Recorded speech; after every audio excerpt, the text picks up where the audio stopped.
shout out sa'yo, kuya, ate, kute, na nagmamadaling pauwi, pero hindi mo na napapansin.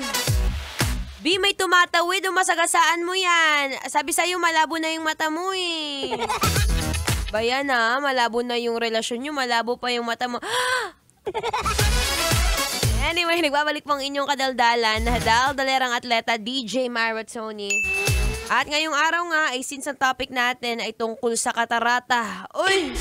O yan na, again, dun sa sumakay sa LRT kanina, kung saan may isang batang lalaki na sumakay dun sa may PWD seat na hindi pinaupo kasi nga, pinaupo pero ang sinabi, bakit siya nakaupo dyan? Hindi naman siya PWD. B, huwag kang judgmental. May disability, may katarata, oh. Opo, ang katarata po is disability na rin po yan. So kung ikaw, ngayon ay feeling malabo na rin ang mata, well, sige, bibigyan kita ng ilang tips at tricks kung paano palinawin ang relasyon nyo. Ay, hindi. Mata lang kailangan ko, hindi ako si Lord. Again, hindi po ako doktor, hindi po ako medical expert. Ako na po ay certified na daldalerang atleta.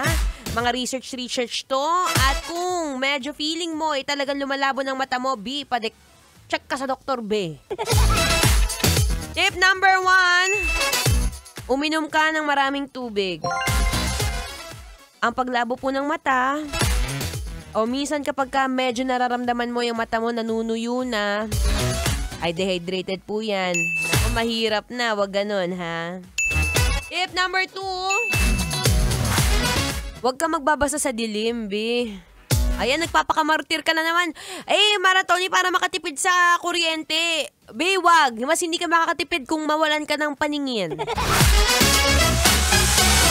Ito tip number 3. Ito, paborito ko to eh. Magsuot ka ng shades. Oo, lalo na pag lumalabas ka. Actually, ang pinakamagandang shades is yung may UV protection. Yung tigsi 50, I doubt.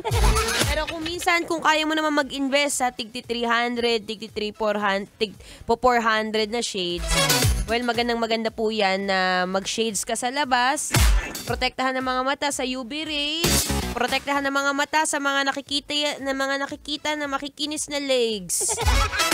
Ay. Ito rin isa rin sa pinakamahalaga, tip number 4. Iwasan ang pagkusot-kusot. Ayan, kinamot mo sa singit mo, kinamot mo sa butas ng puwet mo, tapos saan mo ilalagay sa mata mo? No! That's so baboy! Kung gusto mo pang luminaw ang iyong mga mata, tantanan mo yung mga ganyang bisyo, B. Anyway, sabi ko sa'yo, mahal kita eh, di ba? So, take note of those things again.